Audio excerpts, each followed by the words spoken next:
Welcome to this lecture series in number theory. We are starting a new module, and this module will be dedicated to the Chinese remainder theorem, which in my opinion is an unreasonably powerful theorem in number theory. The statement of this theorem is very innocent and in some sense very natural. The inquiry itself that leads to this theorem is also very natural, but somehow this can solve some very puzzling questions. We will see the applications of it in subsequent lectures. In today's lecture, we'll just do some basic applications. All right, we need to know your basic number theory for this module. So let me not recall things, like we will employ everything else that we've learned as we need them. All right, so with that, let's proceed. So what is the origin of the Chinese remainder problem or the Chinese remainder theorem? So this gentleman, whose name I don't know how to pronounce, who lived around this time, 3rd to 5th century BC, wrote something in a manuscript. So the problem says that there is a certain quantity which is unknown, but what is known about it is the following, that if you count it by threes, meaning imagine some oranges left on the table. If you count them by threes, then 2 are left over. So, in other words, if you divide this quantity by 3, the remainder is 2.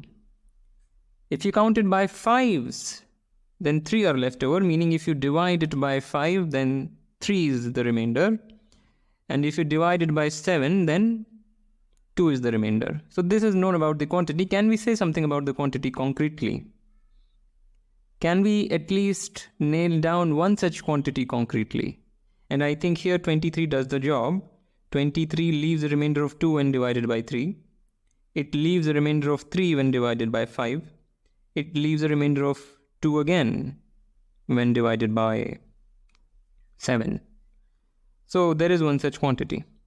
However, according to Wikipedia, no solution was provided for this problem. This problem was just stated and it was perhaps not given any treatment. Again, according to Wikipedia, the Indian mathematician and astronomer Aryabhatta described an algorithm to solve it.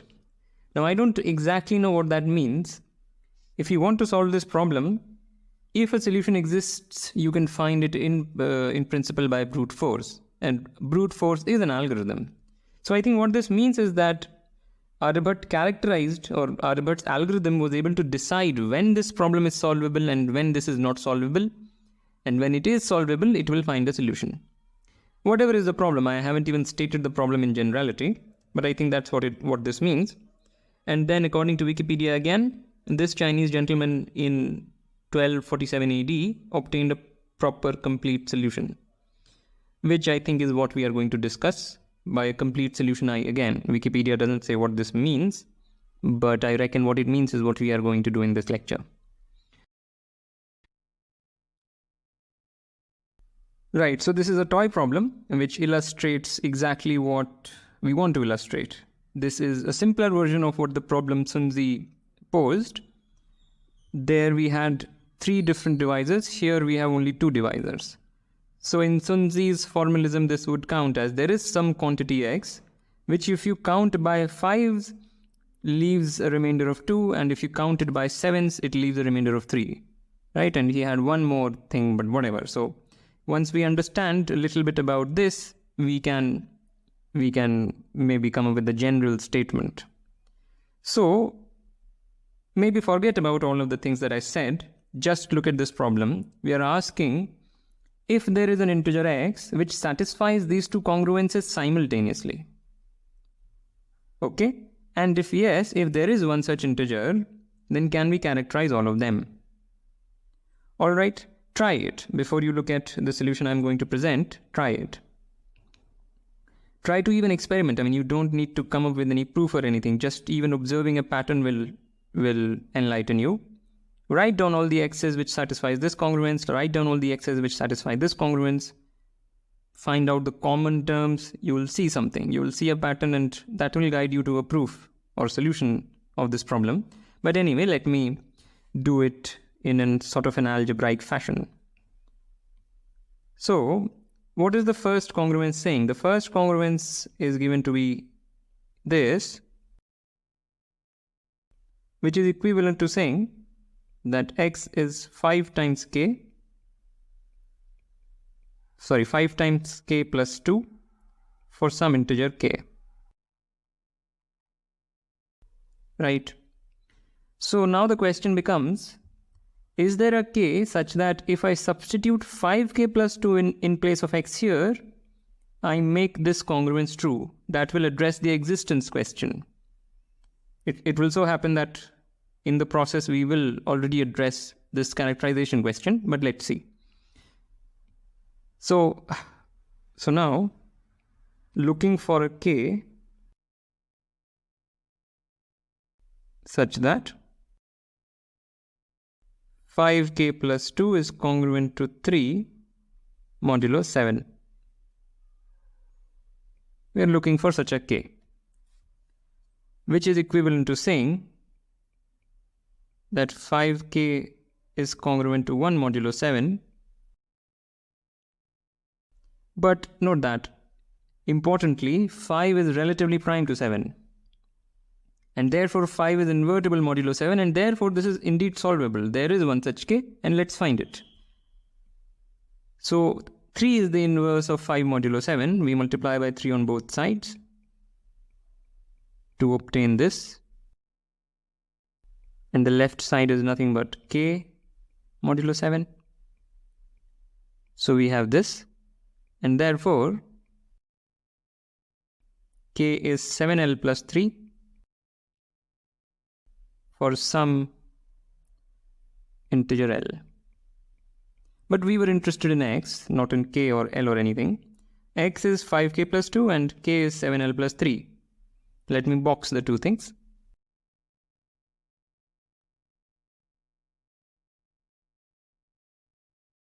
So using the two boxes, we have x is 5k plus 2, which is equal to 5 times 7l plus 3 plus 2, which is 35l plus 17 for some integer l. Which is to say what? Which is exactly saying that x is congruent to 17 modulo 35. So all of these steps were reversible, and therefore this is a complete solution to these two congruences. What I mean by that is, every x satisfying this congruence is a solution to both these congruences, and every solution to both these congruences simultaneously is a solution to this congruence. In other words, these two congruences is equivalent to this single congruence. Okay, that characterizes all the solutions, but let me still do one thing. Still, let us doubly make sure that we have characterized it, even though this step is strictly speaking unnecessary. So towards the characterization, let me do it here, or towards doubly making sure that we have actually the characterization in hand. So say x and y are two solutions.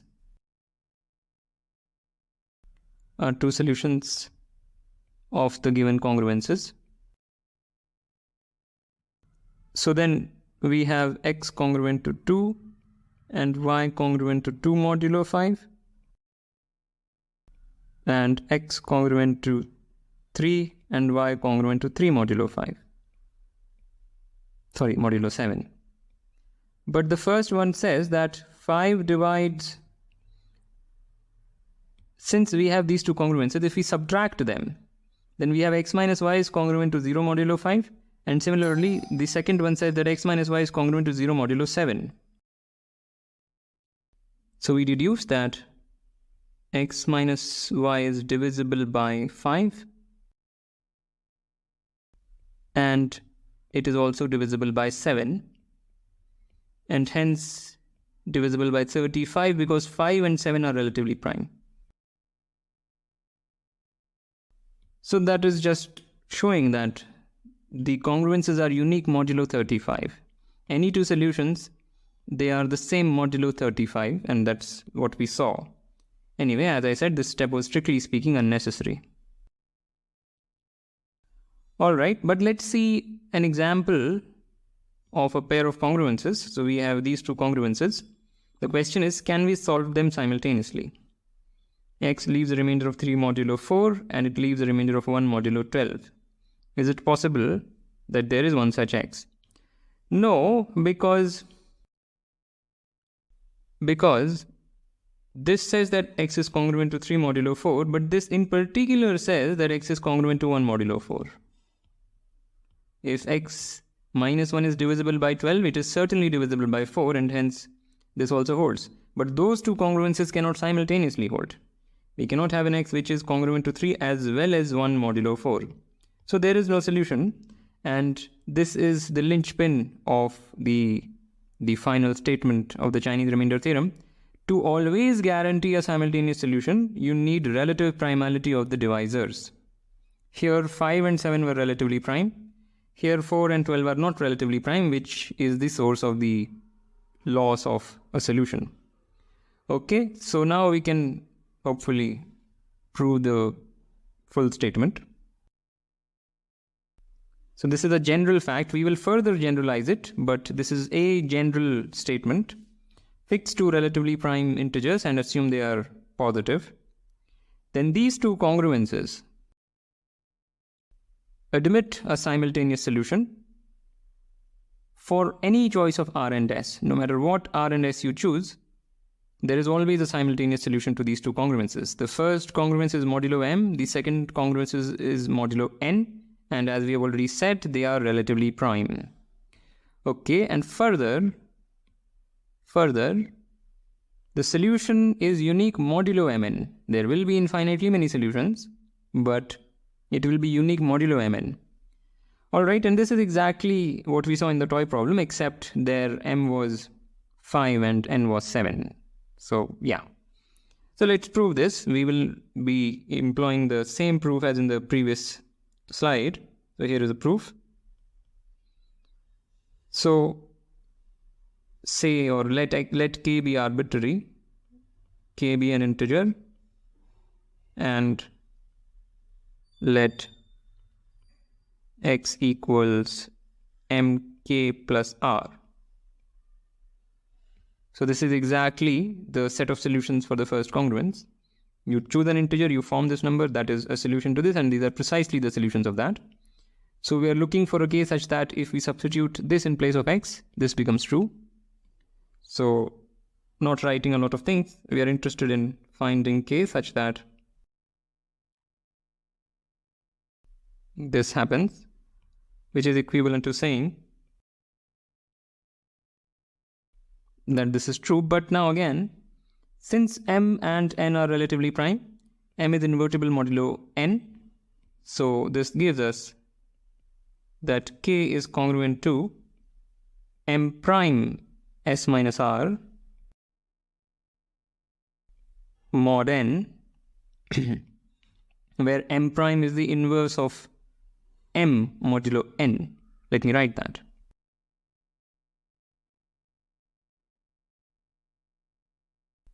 Okay, now we see, so, or in fact I could write thus: x is this number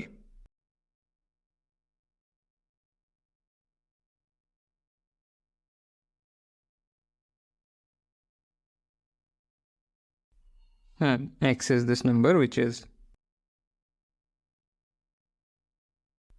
and indeed if you take x to be this for any L you want, you will find that these two congruences are satisfied, because modulo m, what is this? Modulo m, this is just r, because this much is divisible by m, and modulo n, what is this? This is congruent to, again I'm writing modulo n, this is congruent to s minus r plus r, because m prime is congruent to 1 modulo n, right? But anyway, we don't need to recheck it, everything was reversible in this, right? So this is this shows that there is indeed a solution, and the solution is unique modulo mn. Either you stop here or you do what we did in the previous slide. You say, suppose we have two different solutions, then their difference will be divisible by both m and n, and hence they would be congruent modulo m times n because m and n are relatively prime. Okay, so this is a Chinese remainder theorem. We will further generalize it. In fact, I'll just state the more general version. So this is the full general version of the Chinese remainder theorem in the context of elementary number theory. Fix pairwise relatively prime integers and assume none of them are 0. Suppose we choose n integers arbitrarily, then this list of congruences, these are n congruences, modulo d1, d2 up to dn. They are simultaneously solvable, and the solution is unique modulo the product of all the di's. If you put d is equal to 2, this is precisely the previous page. We have just stated it for arbitrary number of divisors. The proof is either you apply induction on the previous slide. In fact, I think that is the simplest way to do it. Just apply induction on the previous slide, right?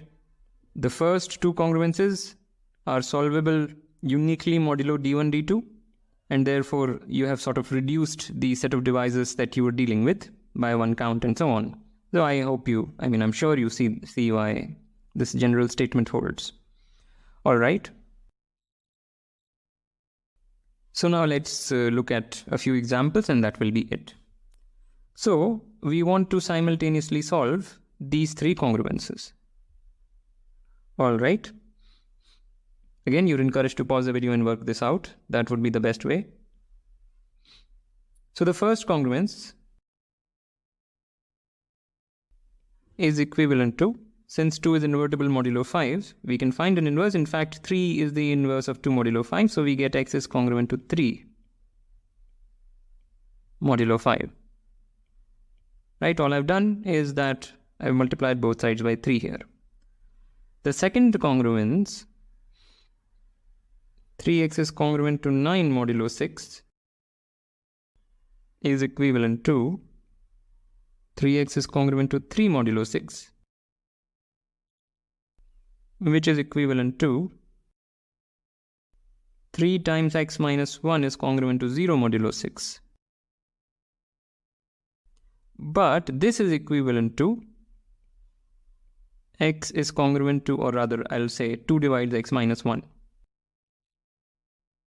So what I'm saying is 3 times some number is divisible by 6 if and only if this number is divisible by 2. Think about that. It's a very simple thing. So this congruence is then therefore equivalent to